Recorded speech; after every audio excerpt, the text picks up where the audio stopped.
ഞാൻ എന്തിനാ മൾബറി ഇല്ലാതെ ഈ മൾബറിയുടെ ചോട്ടിൽ വന്ന് നിൽക്കുന്നതെന്ന് ചിന്തിക്കുന്നുണ്ടോ? കാര്യം എന്താന്നേ ഇപ്പം പറയാം. കെട്ടിയൊരു ചോറിന് കഴിക്കാൻ ഈ നിലക്കറി വേണമെന്ന് വല്ലാത്ത നിർബന്ധം. എന്നാൽ പിന്നെ ആ ആഗ്രഹം അങ്ങോട്ട് സാധിച്ചു കൊടുത്തേക്കാം. പാവമല്ലേ. അതിനായിട്ട് മൾബറിയുടെ തളിരില നോക്കി അങ്ങോട്ട് പൊട്ടിച്ചെടുക്കണം.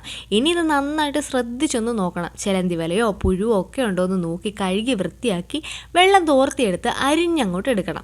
ഇനി ഒരു ചട്ടിയിൽ കുറച്ച് എണ്ണ ഒഴിച്ച് കടുക് പൊട്ടിച്ച് ചെറുതായിട്ട് അരിഞ്ഞ സവാള ലേശം ഉപ്പിട്ട് വാട്ടി ലേശം മഞ്ഞൾപ്പൊടി ഇളക്കി വേണമെങ്കിൽ ലേശം മുളക് പൊടിയിട്ട് പച്ചമണം മാറുമ്പോഴേക്കും 1-2 കൈപ്പിടി തേങ്ങയിട്ട് അങ്ങോട്ട് കൂട്ടി ഇളക്കി അരിഞ്ഞ ഇല അങ്ങോട്ട് ഇട്ട് കൊടുക്കണം.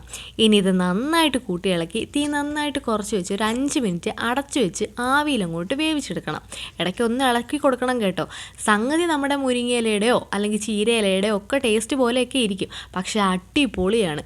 BP കൺട്രോൾ ചെയ്യാനും ഷുഗറിനും മുടി വളർച്ചയ്ക്കും ഒക്കെ നല്ലതാണ്. കൂടാതെ വൈറ്റമിൻ സിയും സിങ്കും കാൽസ്യവും അയണും പൊട്ടാസ്യവും ഫോസ്ഫറസും ഒക്കെ അടങ്ങിയിട്ടുണ്ട്. അപ്പോൾ ഇനി തോരൻ വയ്ക്കാൻ ഒന്നുമില്ലാത്തപ്പോൾ ഒന്ന് ട്രൈ ചെയ്ത് നോക്കിക്കോ, സൂപ്പറാണ്. അപ്പോൾ വീഡിയോ ഇഷ്ടപ്പെട്ടാൽ സപ്പോർട്ട് ചെയ്യാൻ മറക്കല്ലേ.